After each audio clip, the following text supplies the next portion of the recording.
Hey guys, today we're going to change the rear struts on this 2010 Dodge Caliber. If this video is helpful, can you smash that thumbs up button and leave a comment down below for the YouTube algorithm? Really helps out a lot. We are going to need to remove these side panels to be able to access the bolts. So we're going to start taking out all of this stuff here. In order to take this out, you're going to pull and lift on this corner over here, and then you can just pop it right out. Then we're going to pop this trim piece out. Just lift up on this, pops right out. Next, we're going to use a T30 Torx bit to remove these screws right here.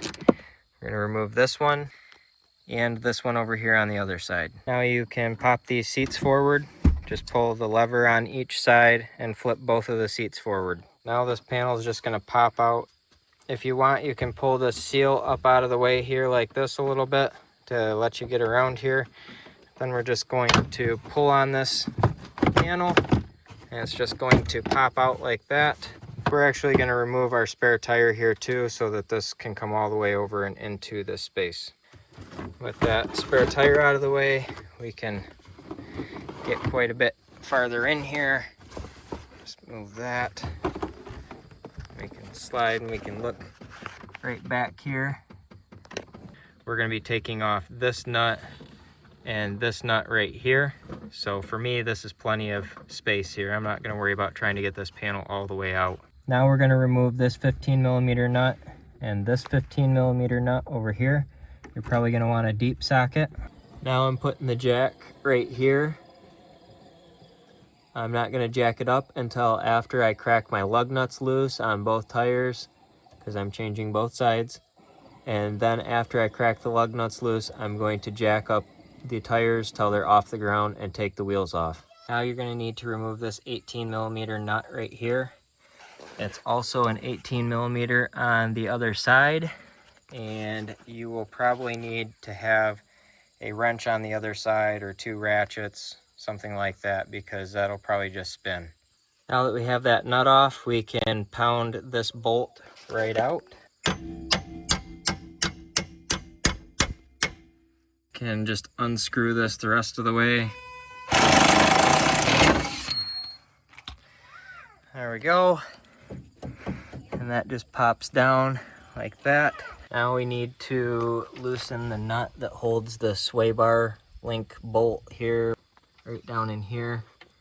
So we need to take this nut and just bring it all the way down. You don't have to take it all the way off, just bring it down to the end of the bolt here.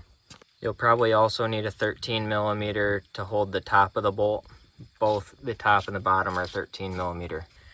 Okay, so what you would normally do here is we take out this bolt right here, which is an 18mm. This nut would probably break loose relatively easy with a breaker bar. And if you don't live in the rust belt, you might be able to get that bolt out through the bushing. It might not be rusted together.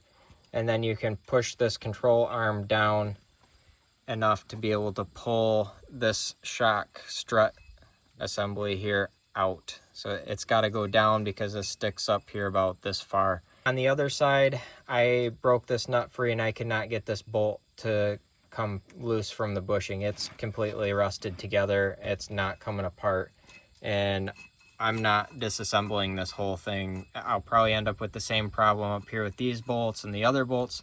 So I've come up with a different solution here.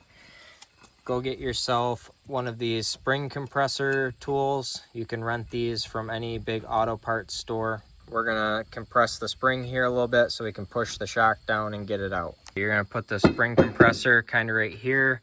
You're gonna twist the shock so that you can get the spring compressor on the side where it's not directly below here. If you put the spring compressor directly below the stud here, you're gonna have to use a wrench instead of a ratchet to tighten this up. So once you get this one set in this place here, then you're going to need to take the other side completely off here. Take the bottom piece, put it down here, right here, and then put the top piece down through this space right here and start tightening it up. Here's a little quick view of what's going on. We got it threaded into the bottom down there. We're going to tighten it up so the spring starts compressing. Now that we've got these in place, we can start tightening. Tighten this side a little bit, then tighten this side a little bit. and work it down until the spring starts to get compressed down here, and then you'll be able to just push your shock down and squeeze it down a little bit. I've got one other trick I'm going to show you that'll help get you a little room here too. Okay, I've got the spring compressed here a bit. You can see it came off from the top seat here. So you can kind of work it and push it down like that a little bit. And you can keep compressing this and go down even farther if you want. Or I've got another trick I'm going to show you here too. Okay, just took my scissor jack here from the trunk. It's resting on the lower control arm here, and it's just pushing on the frame here.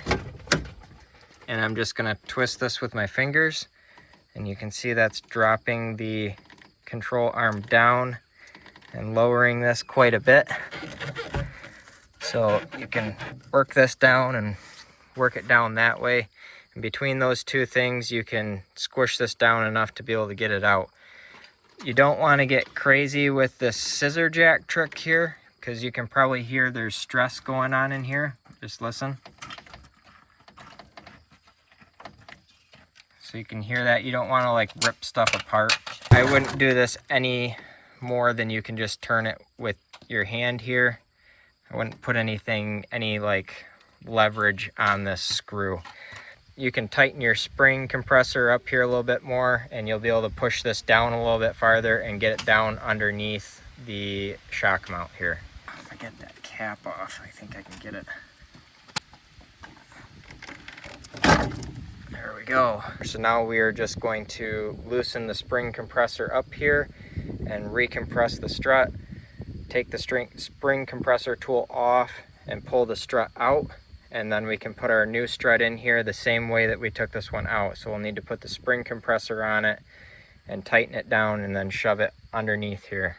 I'll have new struts linked down in the description below. To put them back in, we're going to put the spring compressor on like we did when we were taking the old one out, and we're going to put it back in. Okay, so we've got the spring compressed here. You can see you can push the shock down. We're almost there. Just going to take a pry tool like this. Just push it right in there like that. So one thing you want to note when you're decompressing the spring here is that this does have a specific place that it needs to set. This end of the spring needs to be sitting right here in this location right here. And you want to make sure this outside rubber piece here is on the outside of the spring here. One very important thing to note here is that you want this little lobe here to be out towards the tire. You'll notice the other side is rounded.